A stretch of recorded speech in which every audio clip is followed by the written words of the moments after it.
But the truth is, right, like our motives aren't always pure. Even when we feel like we're doing the right thing, we could be moving in the wrong direction. And that's why it's so important to remind ourselves that stuck doesn't mean stagnant. Sometimes it's busyness, right? Sometimes it's procrastination disguised as busyness. You know, I remember when I was young, I think I was like 17. And, my parents are already chuckling because that means I was living in their house. I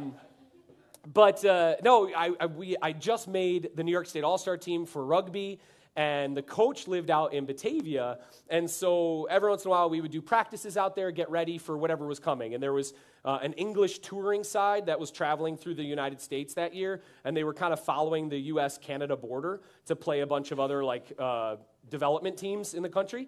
And so our coach, told us that we were going to be able to play this touring side later this year, and we had some fun tournaments coming up in the summer, and I had just gotten my driver's license. And so, I was like, can I drive to practice? And my parents were like, yeah, sure. So I had a couple of guys that I was giving a ride to, and we drive out to Batavia, and I'm going to date myself here, so sorry, 412.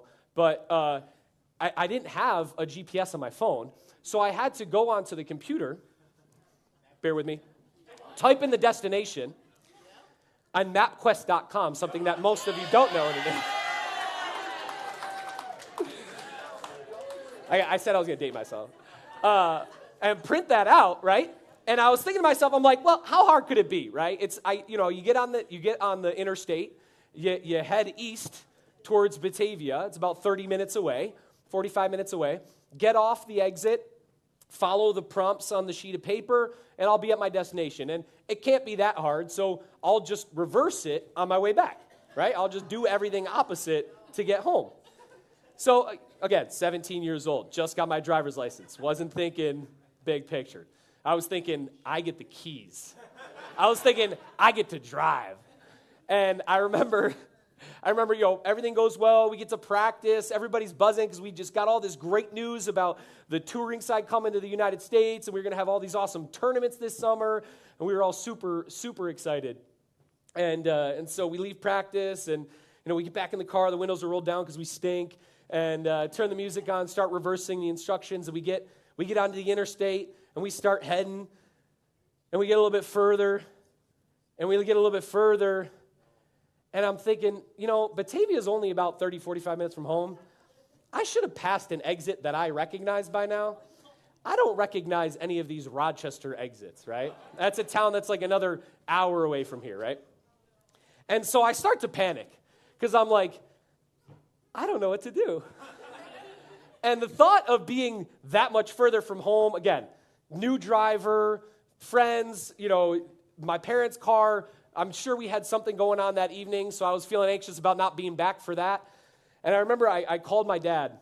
I don't know if you remember this conversation, but I called him, and I was like, Dad, I don't know what to do. I think I got on the wrong way. I took the 90 East to get here, so I thought I'll take the 90 East to get home. My expense. You can laugh.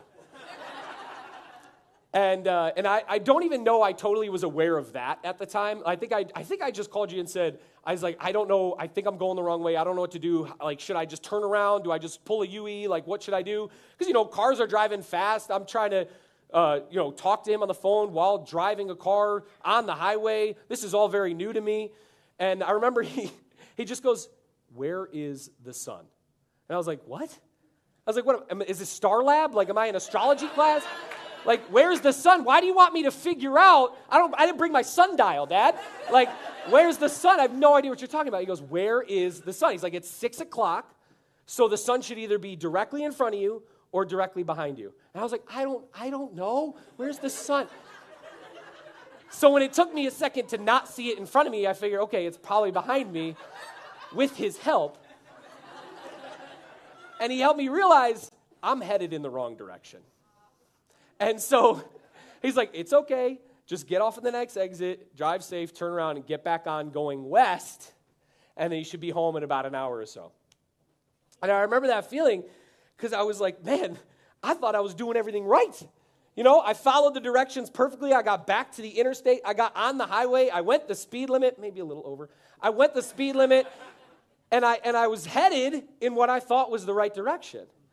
Because sometimes just making progress, sometimes just moving feels right at first. But if we're headed in the wrong direction, it can end up doubling our losses and our mistakes. If we're headed in the wrong direction, it can end up putting us even further from where we started. You know, and I love that my dad had said, where is the sun? In physically, where is the sun in the sky? But I think for us spiritually, when we go to make a move, when we want to move from where we're stuck, we got to think, where is the sun spiritually? Where is Jesus is he in our rear view or is he ahead of us? Are we focused on him? Are we moving in that direction? Because again, it feels good sometimes to just get moving in any direction. But if we're moving in the wrong direction, we can end up putting ourselves even further in the hole, further away from where we want to be, further from where we started. And God's desire is not for us just to have endless activity, not just to move about with any purpose. His desire for us is to progress in a heavenly direction. And that's why it's so important that we don't stay where we're stuck. Amen?